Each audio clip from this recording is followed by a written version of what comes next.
for Senator Blue carrying the load and having the hearings. I appreciate everybody's work and the staff as well in my absence, so I appreciate it very, very much. First of all, are there any bill introductions today? Seeing, oh, do you have one? Oh, go ahead. Point of personal privilege for Senator Falscadeau. Thank you, Mr. Chairman. Welcome back. Thank you. And I want to say Senator Dietrich gets the prize for the most green on. Happy St. Patrick's Day. I think Senator Clifford is a close second there. And then Senator Gossage is looking pretty green as well. A lot of green floating around the committee today. We appreciate it very much. Okay, committee, we're going to have, first we're going to have a couple bill hearings, and then we're going to work some bills afterward. And so first of all, we have a hearing on Senate Bill 146. This is requiring the Secretary of Aging and Disability to convey deed conveyance for some real property in Miami County. I'll have Jason give us a quick overview of the bill. Mr. Chairman, members of the committee, Senate Bill 146 actually amends a statute that authorized conveyance of real property not quite 20 years ago. Typically, these statutes are enacted, the conveyance is done, and the statutes just sit on the books in perpetuity.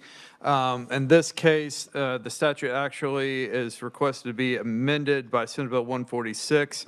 This is a conveyance of real property by the state to the city of Osawatomie. The statute was enacted in 2006 to authorize conveyance of this property by the Secretary of Social and Rehabilitation Services at the time to the city. And the conveyance had a rather unique provision in it, and that it reserved a reversionary interest for the state in the property if the property or any portion thereof was not used for economic development by July 1st of 2026. And so it gave the city 20 years to develop the property for economic development purposes, and to the extent the city didn't, that property would revert back to and again be owned by the state in July of 2026. There is still a portion of the property, is my understanding, that has not been so developed. And so Senate Bill 146 amends that portion of the statute relating to the reversionary interest to extend it a further 20 years to July 1st of 2046. And so under the bill, the now Secretary for Aging and Disability Services, along with the city, would execute an amendment to the conveying documents to extend that reversionary interest to July 1st of 2046 and give the city an additional 20 years to further develop the property that was conveyed. This would go into effect this year, July 1st of 2025, so then they would have a year to file those amendatory documents with the Register of Deeds to extend that interest date an additional 20 years. With that, I'd be happy to answer any questions. Thank you, Jason. Committee, any questions? Senator Falscadeau. Thank you, Mr. Chairman. Jason, so is that property real estate or just land, and was there any monies exchanged for that property? Thank you, Mr. Chairman. It's real property, it's real estate that was owned by the state and was conveyed to the city of Osawatomie. I will probably let the conferee on the bill describe the use to which the city has put the property thus far and more of the specifics on that arrangement. I think they have better knowledge. Any other questions? Seeing none, thank you, Jason. We have proponent testimony from Brett Glendenning, City Manager of City of Osawatomie. Brett, welcome to Federal and State Affairs. Thank you, Chairman Thompson. And members of the committee, my name is Brett Glendenning. I am the City Manager of Osawatomie. I first served in this role from 2006 when the legislation was initially passed until 2011. I am a resident of Osawatomie, and this is my second time serving as Osawatomie City Manager. I'm here today to express my support and request your support for Senate Bill 146. I know firsthand the efforts that the city's made over the last 20 years to develop this property, and I can say with certainty that every viable option that has been presented to the city of Osawatomie, that the city has put its hat into the ring and sought that development. The city has extended utilities up to the property. We are in the process of taking bids right now to extend sewer up to the property. So efforts continue to this day to get development on this on the land that the state gave the city 20 years ago. In conclusion, I won't read all my testimony. It's there before you. There's an exhibit that details the efforts that we've made over the last 20 years. But in conclusion, we're all aware of the increases in valuations that we are seeing. My personal opinion, one of the best ways to combat some of the property tax issues that the state is facing is to add development to the tax base of any taxing jurisdiction. What this property allows for us to do for the next 20 years is to add commercial property inside the city limits of Osawatomie and greatly reduce the tax burden that our residents currently face. So with that, I would be happy to answer any questions that you might have. Thank you, Brad. Committee, there's only one other testimony offered up, and that's proponent testimony written only from George Pratz. And with this, I'll open for questions for Brett. Senator Clifford. Thank you, Mr. Chairman. Welcome back. What has been done to date on this property? Currently, there is a sole proprietor. He operates a paintball course, and it's at the very top of the hill. If you're familiar with the area, it's on the east side of US 169. It covers about 10 acres of the 327 acres that were initially conveyed to the city of Osawatomie. There's another 40 to 60 acres that is currently utilized for a solar array that Evergy erected for us in the city of Osawatomie. Because we own our own electric utility, we went and entered into a power purchase agreement, and we are purchasing all 5 megawatts that solar array produces for our customers. Since the array's been energized, we have saved our customers on the order of between $20,000 to $25,000 a month in cost of electricity generated. Thank you, Mr. Glendening. Thank you, Mr. Chairman. Senator Tyson. Thank you, Mr. Chairman. Thank you, Brett, for being here today. And I do know that you have worked on and looking at opportunities for veterans home, senior homes, and other development in that property too that's currently in the works. So I just wanted to point that out since you have been exercising every opportunity possible. Thank you, Mr. Chairman. Thank you. Senator Fasquedo. Thank you, Mr. Chairman. During this 20-year extended period, do you have to pay any monies to the state or anyone?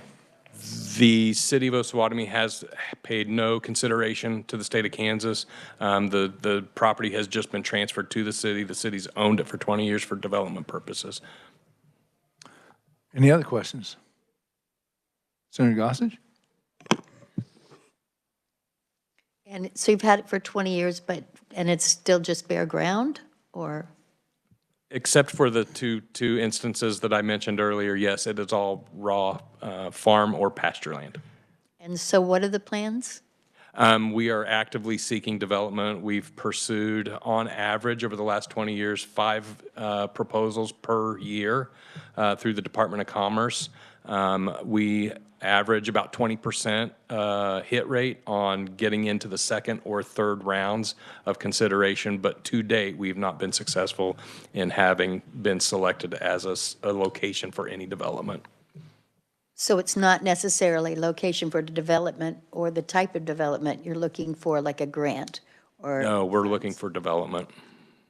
Oh, so you're trying to get an entity that would be willing to come? Correct. I see. Yeah. Thank you for the clarification. You're welcome. And just extending the time frame, basically you've run out of time. You need a little more time to see if you can find somebody to develop this, correct? Chairman.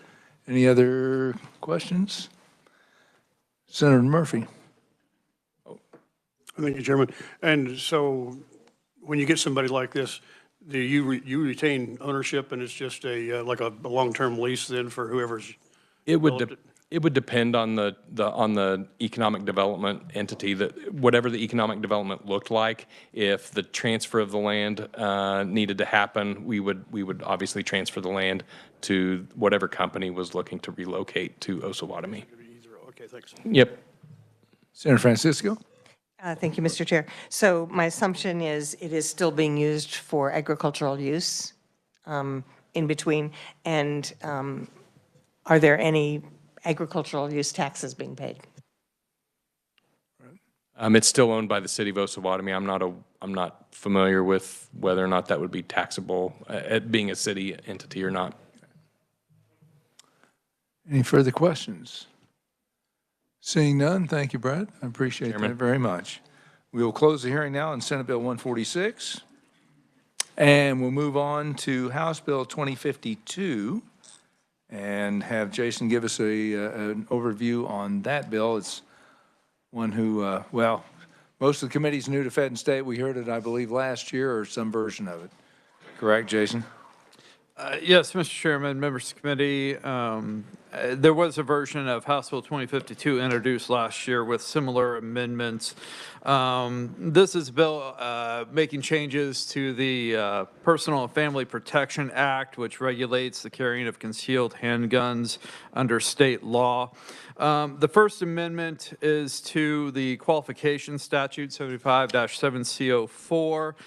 This statute provides the criminal offenses that would disqualify an individual from obtaining a license to carry a concealed handgun.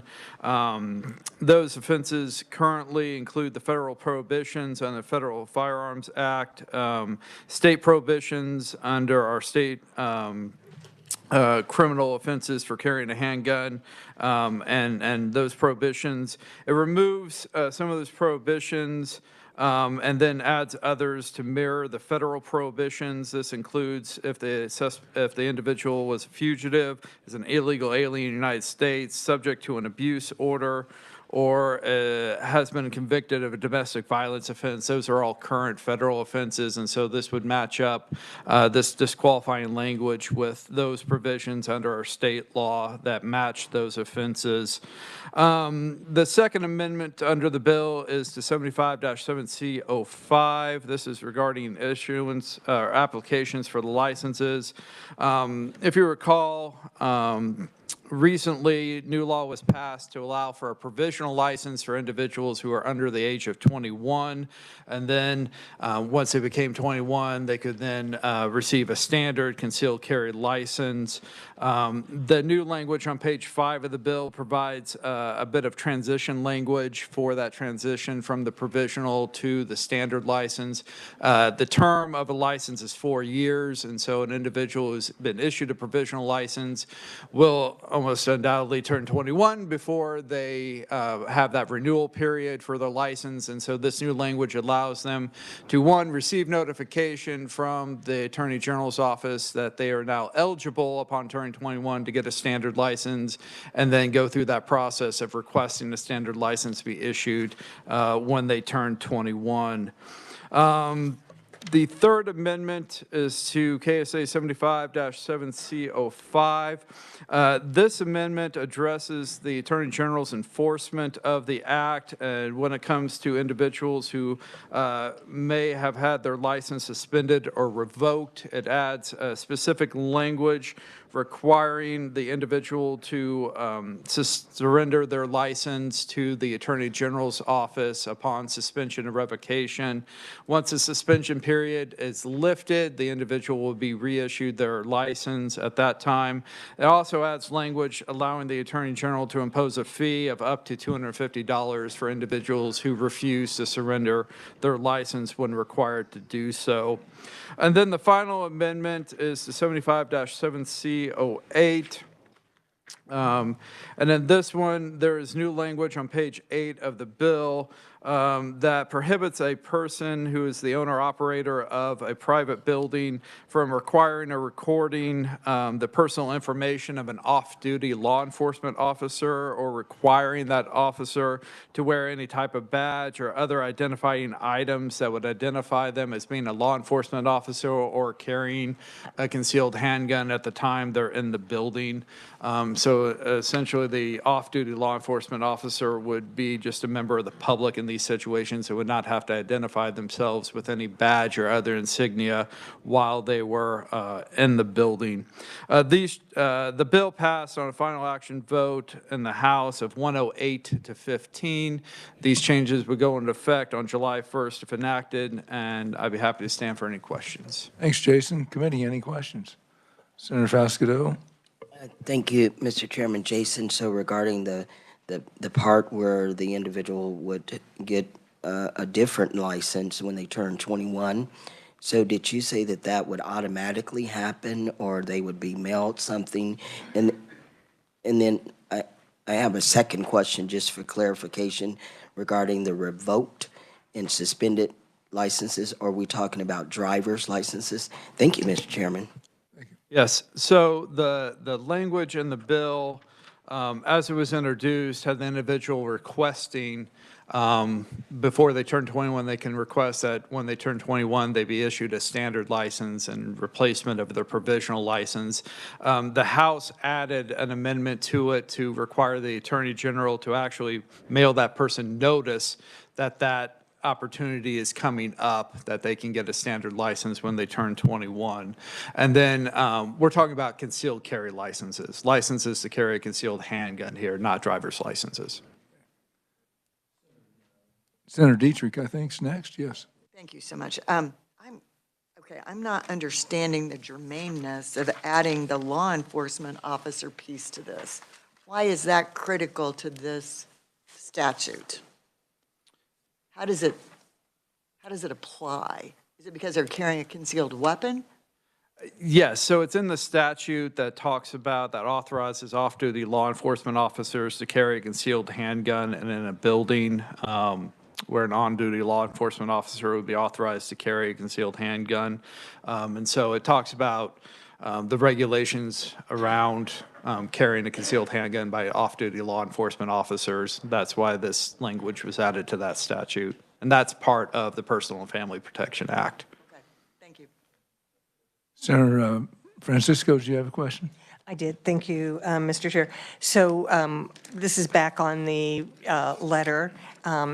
People of this age, I understand they're going to age out, but they also are likely to have changed an address if they've gone to school or something. So when we say the Attorney General shall notify by letter, that letter doesn't necessarily have to get there.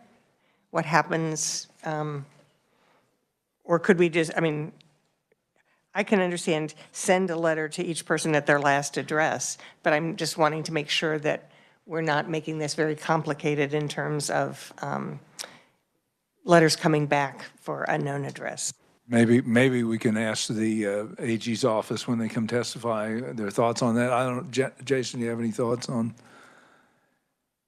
I don't, and I don't often see the specification that notification be done by letter in statute. Often it's simply the Attorney General shall notify each person, and then it's left somewhat to the discretion of the agency as to how best to communicate that notification to the individuals. Often it is by letter to the last known address, but there may be cases where they have information that could be better served. But we don't often put by letter as a specific requirement on notifications. So they could do it by email or some other form. So we could potentially consider. I would defer to the Attorney General's representative on that issue. Sounds good. Any other questions? Seeing none, thank you, Jason. Committee and folks in the audience, for sake of time, because we have a lot of work today, I'm going to limit testimony on either side to 10 minutes. So we may or may not get to everyone who's listed to testify in person. But we'll do the best we can. I do know Representative Howell is, if she's in the audience, do you have another committee to get to? Okay, why don't we let her go first, and then we'll go to the AG. So just be cognizant of the 10-minute time limit and people behind you. And first, Representative Howell. Thank you, Chair. I will be brief, and thank you, Vice Chair and Ranking Member and the rest of the committee. I will just very briefly point out that even though I know you have heard aspects of this bill in other reiterations previously, I think the first one about the changes to the provisional license transition, I believe that is new. So I would just ask you to pay attention to that part. And then I will also just say, I think allowing for a different mode of communication potentially besides just mail is fine, but it is typical, for example, with our driver's licenses that you do receive that notification by mail when you're about to have your term expire on your driver's license. So that is not necessarily unusual way of having that done.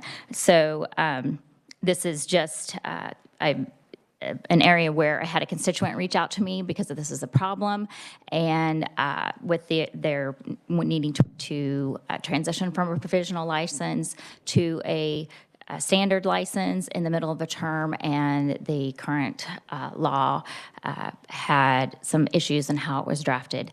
And so that's really what this nexus of this bill is about. And so that's how we came to work on this and to draw this up. And I appreciate you guys taking the time to work on this, and I will just stick to that, and I won't really go into the other things because I know time is of the essence, and the other conferees will talk about the other things in more detail. So I really appreciate all your time. Thank you so much.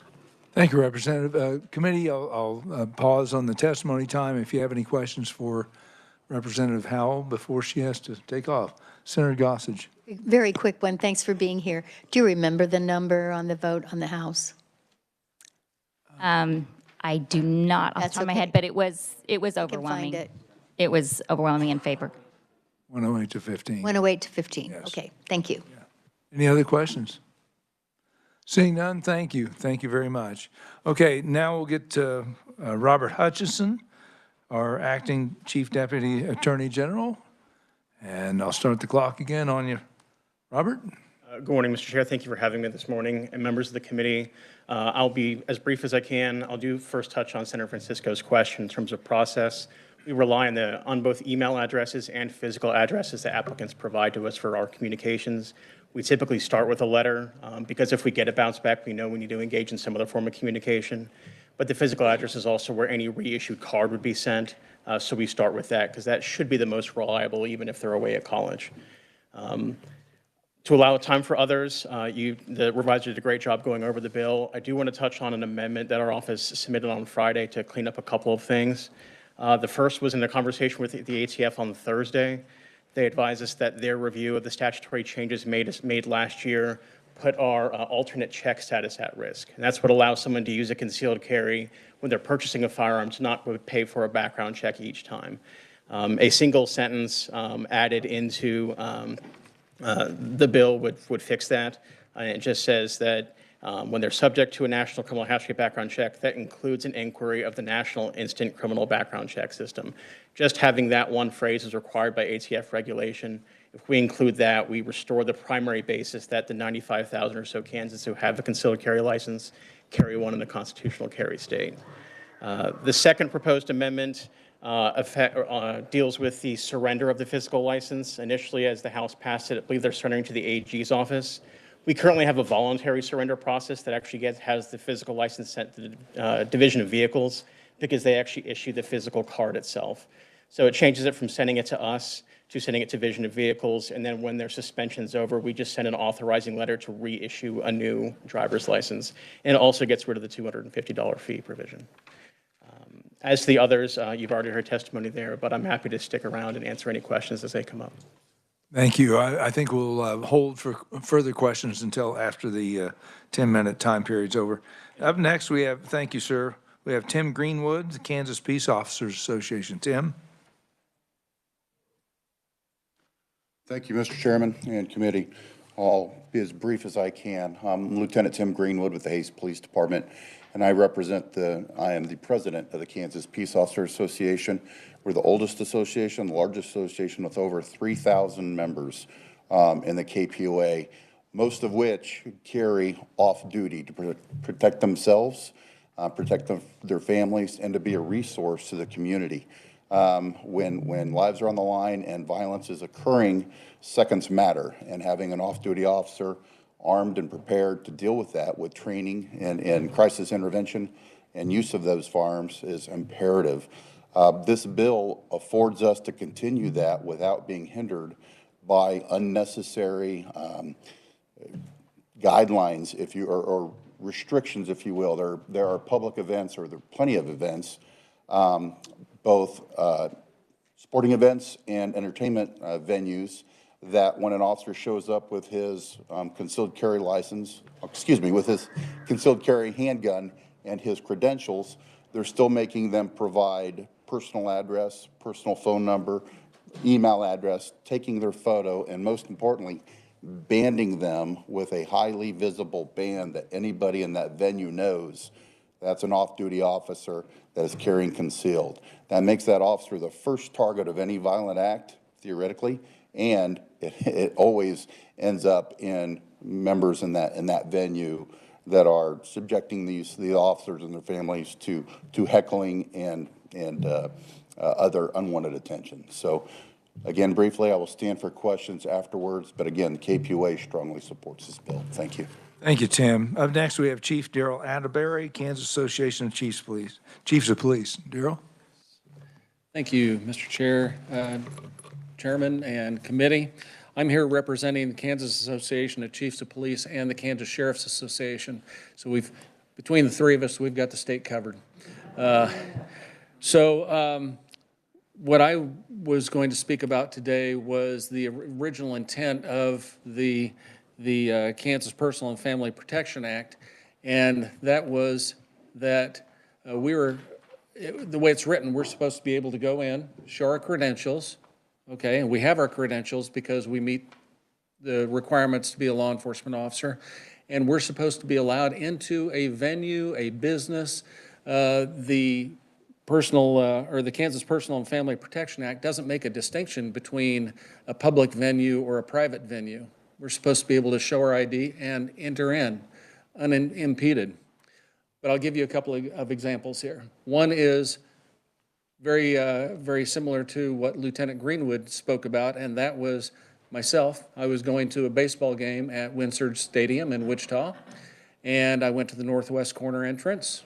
I identified myself, and they called an off-duty officer who was working security, who then, to my protest, took me to the south end of the building, down some stairs to the Maple Street entrance, and I was given an electronic device where I had to put in my home address, my phone number, my other contact information, and then they took a photograph of my credentials, me, and then they put the fluorescent green wristband on me, and had I opposed that at any point, I was invited to leave. I was there with friends. I was coming in with them. They were already seated, and of course I wanted to comply. I was there with friends. I'm not going to ruin the evening. But I shouldn't have been made to do that, so I asked why. And I pointed out this statute to them, and they said, it doesn't say we can't do it, so we're doing it. Okay, and that just lit a fire, and here we are. And then that's on the public venue side, but on the private venue side, because I wanted to demonstrate both, I had an officer who went with a friend to St. Joe Hospital. The friend of his was having a mental condition and he needed to get some treatment, so he was there for him. He was carrying. When all the the preliminary stuff was done, they were going to take his friend back into a secure location. They asked him if he wanted to go say goodbye. He goes, I really can't. He did the responsible thing and said, I've got a firearm. I'm a police officer off duty, and so I shouldn't go back into the secure location. And the nurse walked away. Soon, 2 security guards come trotting up to him and ask him if he had a weapon. He goes, yeah, I can show you my IDs. We don't care. You can't have it here. Get out. You can put it in your truck and come back, or you have to leave. He chose to leave. we shouldn't be subjected to things like that. Organizations should follow the statute. And whether they think they have a right to kick us out because we're police officers, I disagree with. But that's the way they're using this. So I would offer up, because the statute currently says that no venue or no organization, venue, government will create a law akin to, or that would create a regulation rule to restrict, if not prohibit, to dissuade an officer from entering into a business or a location, a venue, baseball game, with their concealed handgun while they're off duty. I don't think that was the original intent of the statute, of the act, and I would ask for your consideration on making these changes so that we can not be hindered when we're going about our off-duty time and doing the things that everybody else gets to do. And I'll stand for questions. Our 10 minutes is up, actually. All right. Apologies to Tammy Bartles, Kansas State Director of Women for Gun Rights, Megan Hilbish, Kansas Rifle Association, David Soden, and Ashton Soden for not being able to afford you the time to speak in person. However, the committee does have your written testimony on the S drive for review. At this time, I'll open up to committee for any questions of any of our conferees, including the ones we didn't get to. Senator Fasquedo. Thank you, Mr. Chairman. I'm going to make this first statement, and it might make my NRA letter raise. I actually agree with the statement made by Chief Darrell Atterbury. I agree with that, and yeah, I've been to the Riverfront Stadium, baseball stadium, a time or two, so I agree with that. But my question is actually for Lieutenant Tim Greenwood of the Kansas Peace Officers Association. So does your association keep a record of those whose licenses may have been suspended or revoked? So do you keep a file for that, to whereas those individuals operating as what this legislation says would be in good standing? Thank you. As our members are all certified law enforcement officers, so, and that is what gives them the privilege of carrying concealed. They do not have to go through the Kansas concealed carry process to apply for a permit. Our status as a law enforcement officer enables us to carry concealed. As far as our membership goes, that certification of being a certified officer, if they lose that certification, then yes, ma'am, we're notified, and they will fall from membership with the KPUA. Does that answer your question, ma'am? Great, thank you. I'm assuming anyone suspended for investigation or whatever would have to surrender their arm as well, correct? I can't speak for the C-Post, but they've got regulations on what levels of investigation they're going through and what privileges they have and don't have, and we stay in close contact with C-Post. I saw Chief Atterbury shake his head. That's correct. They would have to surrender. If you would like to step up and just clarify that. Most normally, what the situation is if somebody's under investigation for misconduct, and it's a serious misconduct, not being late for work, but something more serious, and they're suspended, we take their identification, that which they would show if they went to a venue.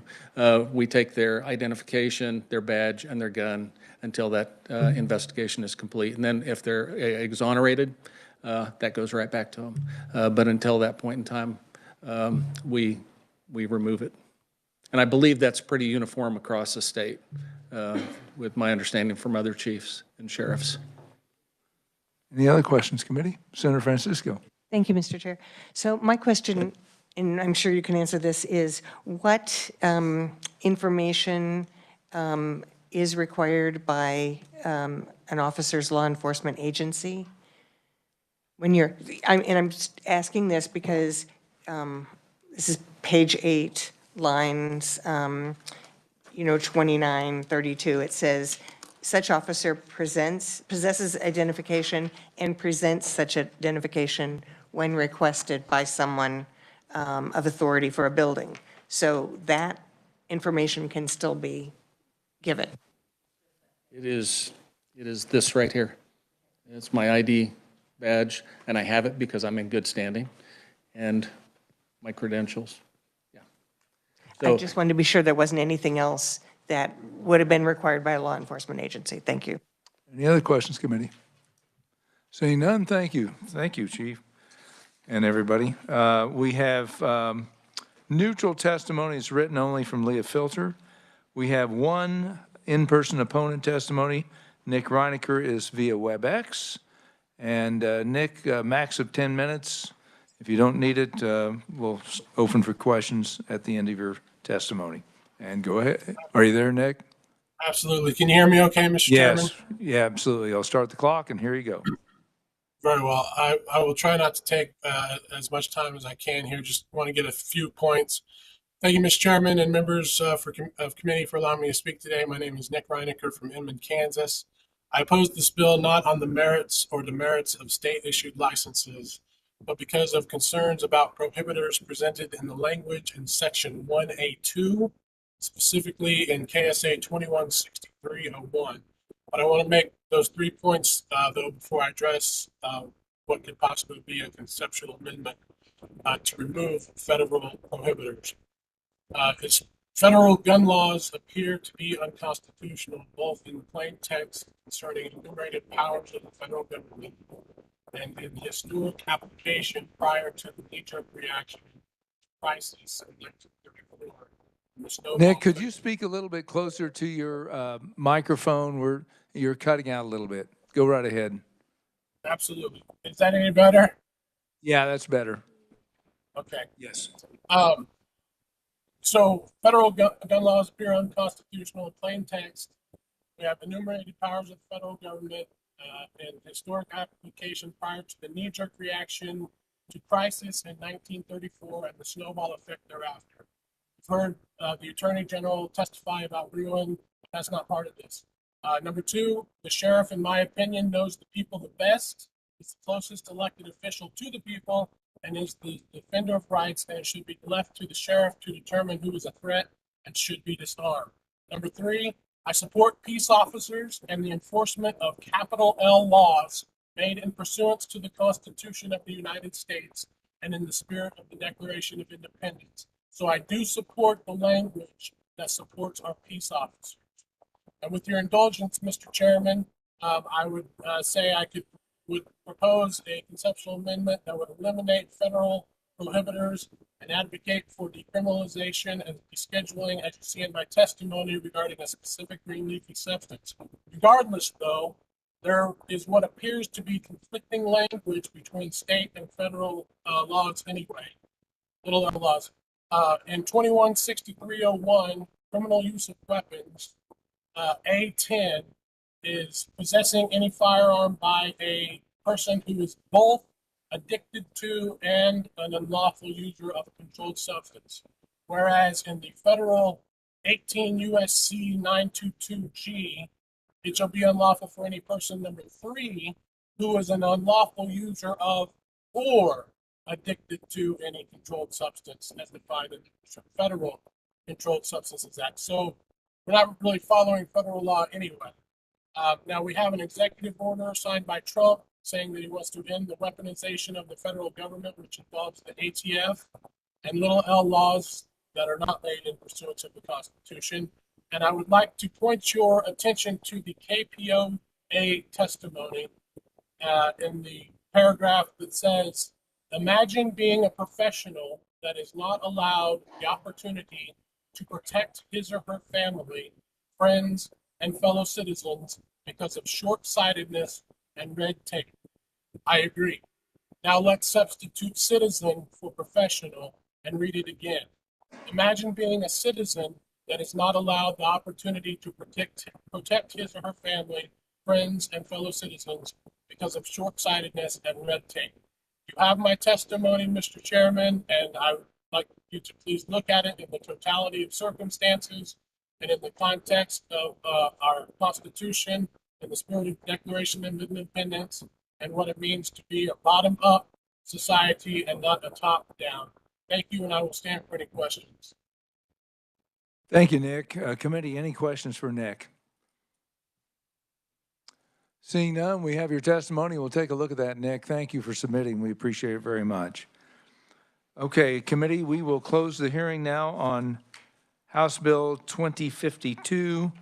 Both of these bills, we may work tomorrow very quickly, although I don't know if 146, we might circle back around to Senate Bill 146 and see if there might be, because that seems to be fairly non-controversial. If anybody, Senator Tyson. Thank you, Mr. Chairman. If the committee doesn't have objection on it, could we work it today? Because then it makes the 3-day timeline on the consent calendar. Committee, any discussion on 146, the one that we heard first on the conveyance?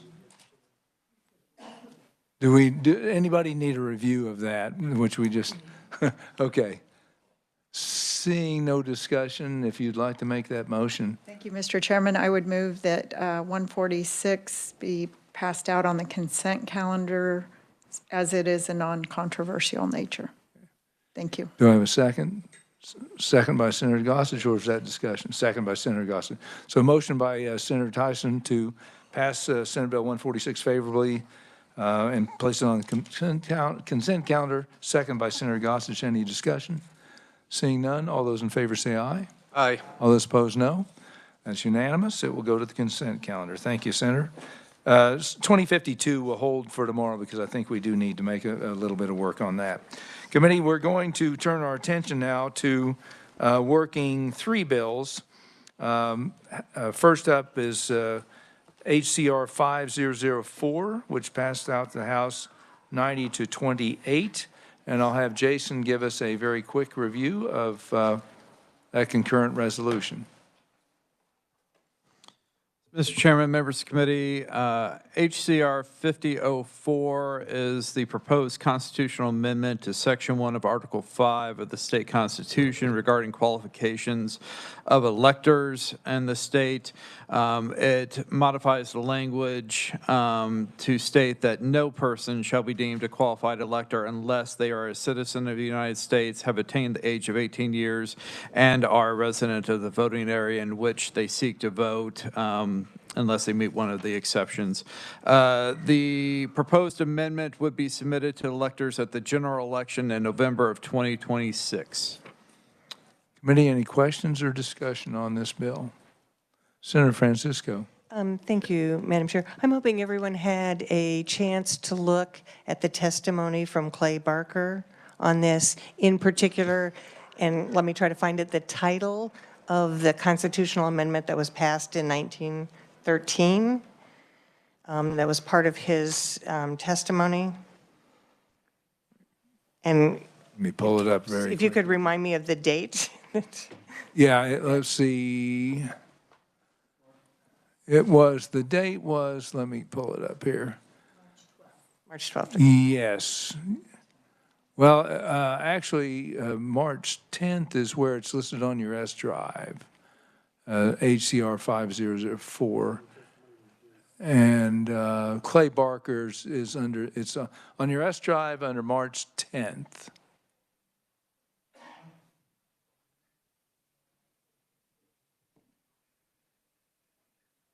Why isn't it letting me pull that up? He's at 5004, HCR 5004, and it's on the S drive. Clay is in the audience. If Clay would like to step up and answer any questions with regard to that. If it's on top of your mind, Clay, on HCR 5004, the language of the October, gosh, I want to say. March 10th. Are you finding it, Senator Francisco? It's on the S drive on March 10th. I have committee years and it won't Oh, do you have access to the or S drive?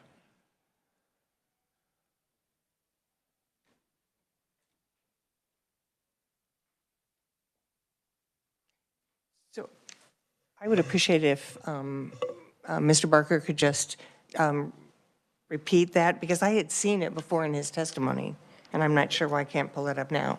But it was just the title, if he could explain. It was part of his neutral testimony? It was neutral testimony, yes, it sure was. And I don't know if Clay, do you remember that off the top of your head? Senator, so Clay Barker, General Counsel for the Kansas Secretary of State, and apologies for not having a tie on. I didn't know I was going to be answering a question. I believe what Senator Francisco is referring to is our written testimony was neutral because the Secretary believes this is up to the committee to decide whether to give this to the people of Kansas. And we were just presenting some historical background for the committee. One was the original language of the original Kansas Constitution that allowed non-citizens to vote. And the second was an image from the session laws of 1917 when the legislature adopted the resolution that was then approved in 1918. And it wasn't in the language of the resolution, but the caption was called "Only Citizens Can Vote" or something to that effect. Okay. Jason, do you have some clarification? I just have the language from his testimony, and it is the chapter heading for the session laws states constitutional amendment relating to suffrage and allowing only citizens of the United States to vote. Okay. Senator Francisco, did that answer your question, or?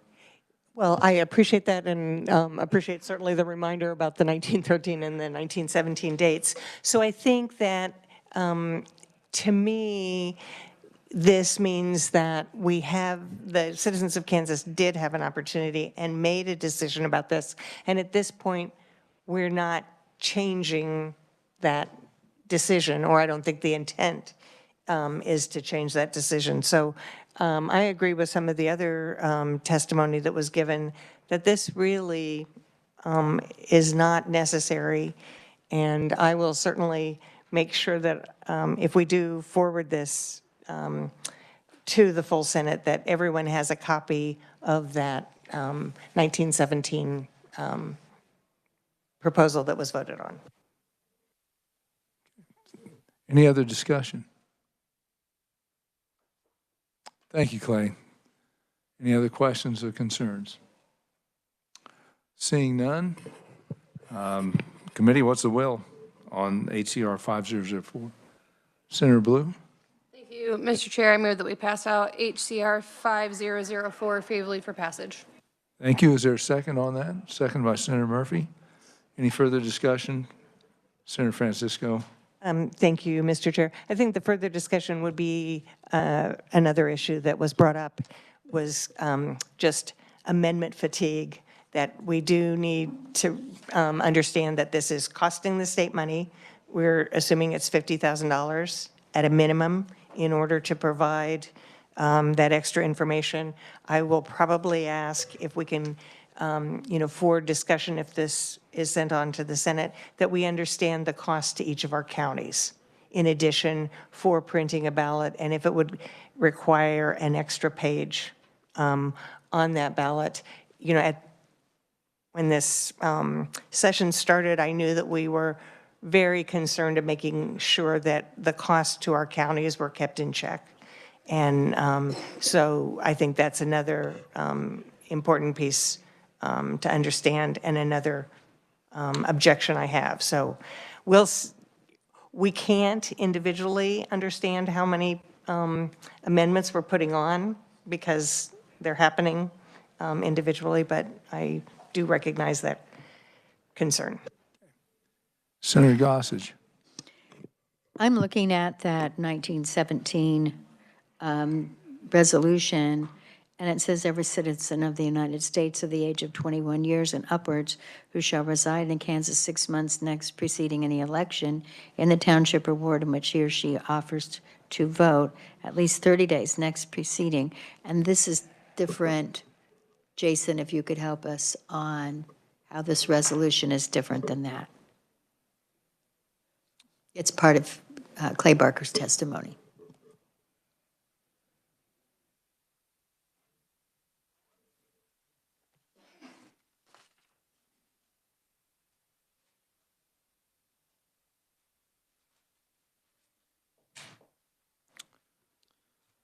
Madam Chairman, members of the committee, the question is, you're asking for the difference between the resolution that was adopted in 1917 versus the resolution that's in front of the committee today. Yes, I am. Thank you. The main difference is the structure of the requirements to be a qualified elector under Kansas. The structure of the resolution and the current provision of the Kansas Constitution states every citizen shall meet the age and residency requirements and be a citizen of the United States. The language of the proposed amendment under HCR 5004 essentially states it more in a negative context, in that no person shall be deemed a qualified elector unless they meet those same requirements. Thank you very much. Thank you, Mr. Chair. Thank you. Any other discussion? Seeing none, we have a motion by Senator Blue, a second by Senator Murphy. All those in favor say aye. Aye. All those opposed, no. The motion carries, and HCR 5004 will go to the floor. I'll attempt to talk to the Secretary of State's office to get some kind of an idea on what they would consider on the cost, so we can have that discussion on the floor. Thank you, and may I be recorded? Yes, Senator Francisco recorded no on HCR 5004. Okay. Next, let's turn to Senate Bill 196, which is the E-Verify bill. And have Jason give an overview.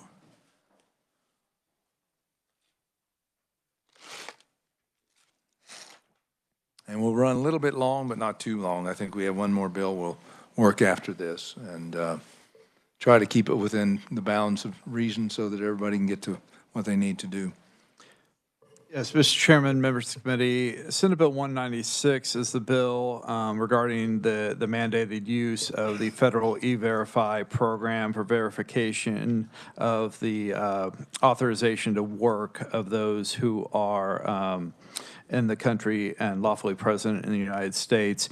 Section 2 of the bill makes it unlawful to employ an unauthorized alien, contract with an unauthorized alien for work, or contract with another person who employs or uses unauthorized aliens for work. There is an administrative complaint procedure through the Office of the Attorney General, and there are penalties for business entities that violate this section through the suspension and ultimately revocation of any business licenses required to operate in the state of Kansas. The bill also requires every entity and every public employer to use E-Verify and verifying the employment authorization of any new employees hired on or after July 1st of 2025. Again, violation can result in the suspension of a business entity's licenses for up to 1 year. Public employers also must verify that any contractor with a public employer uses E-Verify as well.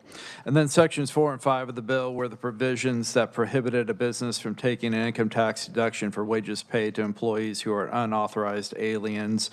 This requires an affidavit be submitted to the Secretary of Revenue and included adjustments to the Kansas income tax statute regarding adjustment on a federal adjusted gross income for wages that are paid to unauthorized aliens in violation of state law.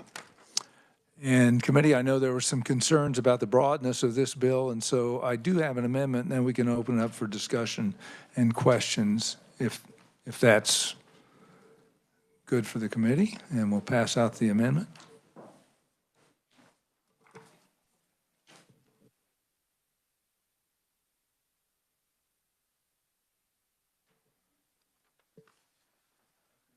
And let Jason explain when he gets a chance to catch his breath here.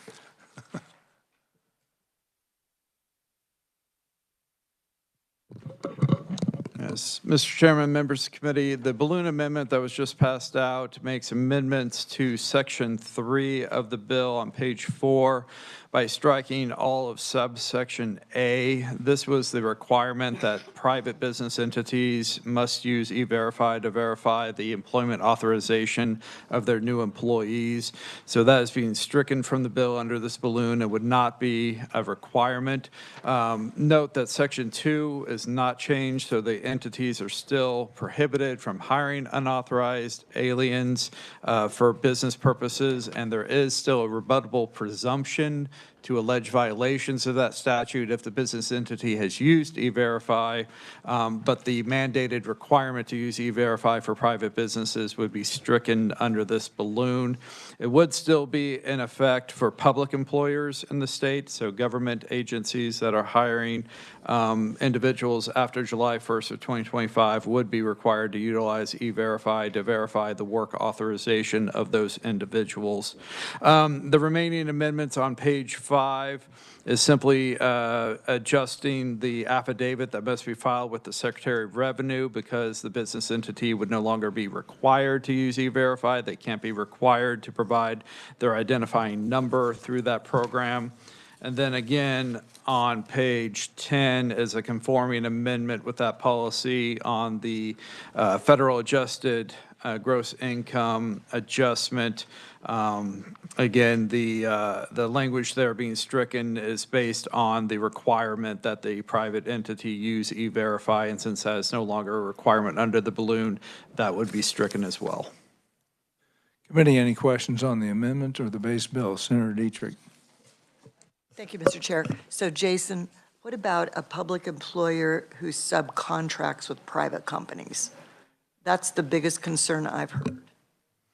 Mr. Chairman, members of the committee, the requirement that the public employer who enters into a contract for the performance of services within the state would still need to ensure that their contractor is registered and participated in E-Verify to verify the employment authorization of their new employees. Committee, any other questions on the amendment? Senator Francisco and then Senator Clifford. Thank you, Mr. Chair. So I tried to follow along with that explanation, but I'm wondering if Jason could repeat what's happening to the penalties and what would the effect of the penalties be on the public employers?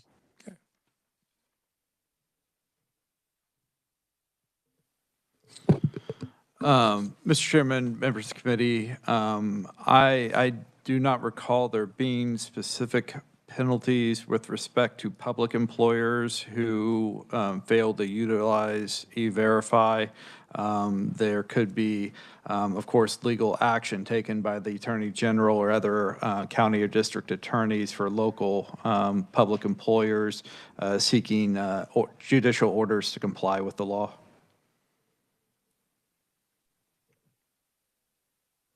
I'll get some phone-a-friend help outside of this committee. That's not allowed in the committee, but I think that answered okay. Senator Clifford. Thank you, Mr. Chairman. I'd like to go back to that Section 4 description of Jason. So we business entities, private business entities, still need to do the affidavit. Is that true? That's correct. And then in E, under 1, you have A, B, C, D, E, I have to confirm that anyone who is an independent contractor to me has utilized E-Verify. Is that correct? Yes, that is correct. So in other words, if I have someone cutting the grass or plowing snow or doing some of these domestic things I contract out, I have to confirm that they used E-Verify for all their employees. Is that correct? I think that is one way to interpret this, yes. So based on that, I appreciate the amendment, Mr. Chairman.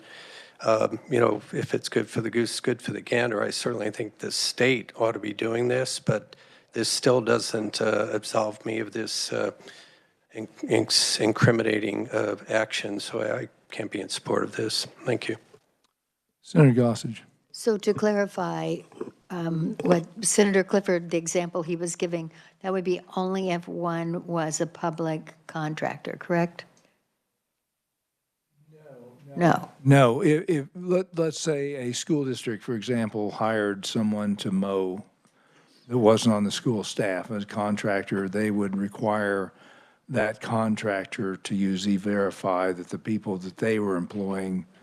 And I guess that's what I'm saying. If the employer has a public contract or is a public entity. Right. If a private business hired someone to do their lawn work or whatever, it would not apply. Not a private business, Okay, correct? that's what I wanted to clarify. Right, Jason? It wouldn't be a private business. If they weren't being hired by a public entity, the private contractors do not have to use E-Verify. Is that correct? Mr. Chairman, members of the committee, so there's no specific requirement in the bill that a private business that hires an independent contractor would have to verify that the independent contractor uses E-Verify. However, the affidavit that is submitted to the Secretary of Revenue for purposes of the income tax deduction does have a statement that the business entity has confirmed that any independent contractor that they paid did register and utilized E-Verify to verify the employment authorization of their new employees. So while it's not a statutory requirement under those sections 2 and 3, it still would be an affirmative attestation on the affidavit that's filed with the Secretary of Revenue for income tax purposes by the private entity. Senator Tyson. So, Mr. Chairman and Jason, this would not be putting a burden on any private business that is not already implied by law. They are supposed to be checking this stuff already, federal, and keeping this documentation that they, is that correct? Mr. Chairman, members of the committee, yes, employers are required to verify the authorization to work for individuals. The specific requirement to use the E-Verify program is what is being new and introduced with this legislation. Right, and if I may, Mr. Chairman, the amendment is only to require that for state employees and state contracts. That's correct as a statutory requirement. I was just referring to Senator Clifford's question. I know, I just think there was some confusion because that is already an obligation on private businesses to check that. Thank you, Mr. Chairman. Any further discussion? Senator Clifford. And I would comment to Senator from Lynn, Senator Tyson, of course, we use the I-9 system to verify status. We all do that. I just don't understand Section 4's requirement. It seems to keep this bill broad, unless I'm misunderstanding this. If I do any business with the school district, I'm going to have to provide the affidavit that all my subs have used E-Verify. That's the way I understand Section 4, but maybe I'm misreading. Thank you. I believe that is correct, Jason. I mean, I know that they, in testimony and discussion, they talked about, they felt like the I-9 was not as robust or quick as the E-Verify. Maybe I'm out of line on saying that. Jason, any comments on that? As a contractor with a government agency, a public employer, to perform services, the private business would have to register with and use E-Verify to verify the employment authorization of their new employees. And as a private business in filing their income tax filing with the Secretary of Revenue would have to complete the affidavit and confirm that any independent contractors that the private business had contracted with were also registered with and utilizing E-Verify. Senator Fascido. Thank you, Mr. Chairman. So, Jason, I know that the Chamber and the League of Municipalities spoke in opposition of the legislation. So with under the umbrella of the municipalities, are they private or public? Mr. Chairman, municipalities are public employers. So we're talking primarily about public employers and any contractor they may hire just to use the E-Verify system. Senator Dietrich. Yes, thank you so much. So many of us in here, or I don't know that many, several of us are in transportation. And so one of the issues at the Department of Transportation, of course, is public. But when they're doing all of their IKE programs, their road construction programs, they subcontract all across the state. And so for them, that would be, they use the I-99 system, but to be required to use E-Verify is the burdensome part. And so that's why I asked a question about subcontractors. So I'm just going to end there, but that is kind of the issue. Thank you. Okay, seeing no other discussion, I will move my, any further discussion, Senator Francisco? I'm just wondering if this could be changed for public employees rather than public employers. And then would that narrow down? So if you want to be an employee of a public employer, then you would have to go through E-Verify. But that could address, or perhaps would address the question of subcontractors. Yeah, I think the concern here is that, we're talking about taxpayer dollars and public money, and that we would like to make sure that it's American citizens who are receiving that money. So I personally wouldn't support that idea in the amendment. Yeah. Any further discussion? Seeing none, I move my amendment. Is there a second? Second by Senator Gossage. Any further discussion?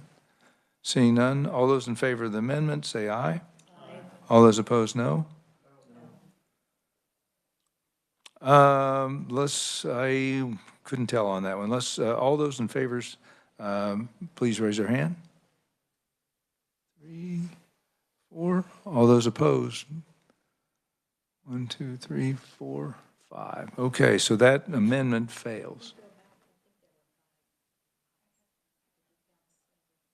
Oh, did I count? Oh, were there 5? 1, 2, 3, 4. Oh, I guess there's 5. Okay.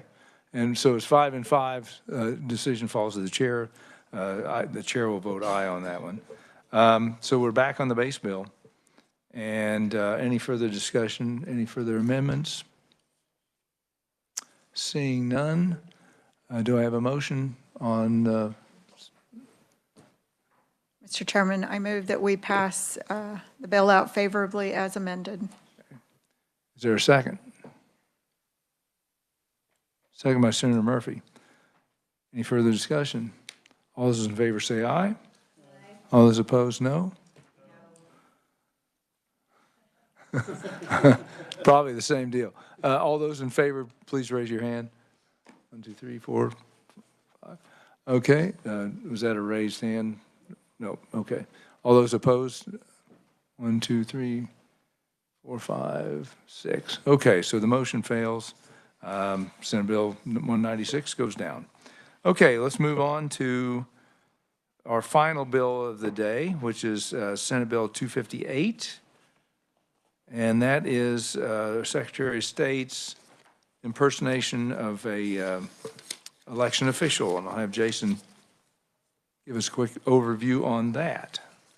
Yes, Mr. Chairman, members of the committee, Senate Bill 258 was a bill amending the election crime of falsely representing oneself as an election official to address concerns that were raised in litigation over the statute.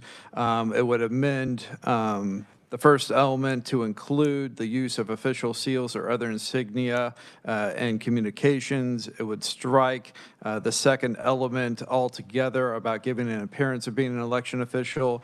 And it would amend the third element to require an intent to cause the person to believe that the person is engaging, who is engaging in the conduct is an election official. This would not change the criminal penalty, which is a level 7 non-person felony. Under the statute. Committee, any questions on this bill? Seeing none, do I have a motion? Oh, we do have an amendment on this. I'm sorry.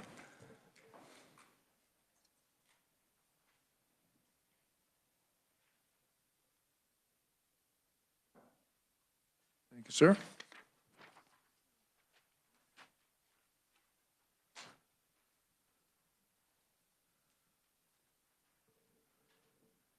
And I'll have Jason read. Mr. Chairman, members of the committee, this was the amendment that I believe was proposed by the Secretary of State's office during the hearing. It would take the language that was being added to element 1 regarding the use of any official seal or other insignia and move it into element 3 so that it is a description of conduct that is engaging in conduct to lead a person to believe they are an election official. So simply moving that language down into element 3, which I believe, with the understanding, is the more appropriate place for it regarding the elements of this election crime. Committee, any questions on that amendment? Senator Fasquedo. Mr. Chairman, Jason, is this pertaining to both or only pertaining to registering people to vote in person and mailing out voting information? Jason. Mr. Chairman, it applies to any conduct in which a person is holding themselves out to be an election official. So both in mailing information and in face-to-face or other communications. And it would require intent. In other words, the intent to deceive, basically. Any further questions on that bill or amendment? Seeing none, do I have a motion? Senator Francisco? I would move that this amendment be adopted. Do we have a second? Second by Senator Clifford. Any further discussion? Seeing none. Motion by Senator Francisco, second by Senator Clifford. All those in favor say aye. All those opposed, no. We are back on the base bill. Do we have any further discussion? Is there another amendment, Jason? Oh, yes. I think for the sake of the fact that the House has not had a chance to hear this, we would like to remove the contents of House Bill 2056 and insert the contents of Senate Bill 258 as amended. And I will make that motion. Is there a second on that? Second by Senator Gossage. Any further discussion? Seeing none, we have a motion by the chair. Senator Gossage seconds. All those in favor say aye. All those opposed, no. And that one passes. Okay. Oh, that's right. Okay. Sorry about that. Okay. Getting ahead of myself by one step. Okay, so we have Senate sub for House Bill 2056. And do I have a motion to pass that out favorably? Senator Gossage, is there a second? Second by Senator Dietrich. Any further discussion? Now we've gotten our amendments in order. All those in favor say aye. Aye. All those opposed, no. Now we send it to the floor. Okay, committee, I've got one last piece of business. We had a hearing on Senate Bill 234 last week. That had to do with the genetic sequencing and prohibition of using the Chinese technology. I'm not going to do this today. However, I wanted to give you a chance to look at House Bill 2313, which is a bill that has also to do with the DeepSeek AI. And I want to see if you have a chance to look at that and see if it's appropriate to add the contents of 234 into 2313. We did not have a chance to hear 2313, and I can understand any dyspepsia over that.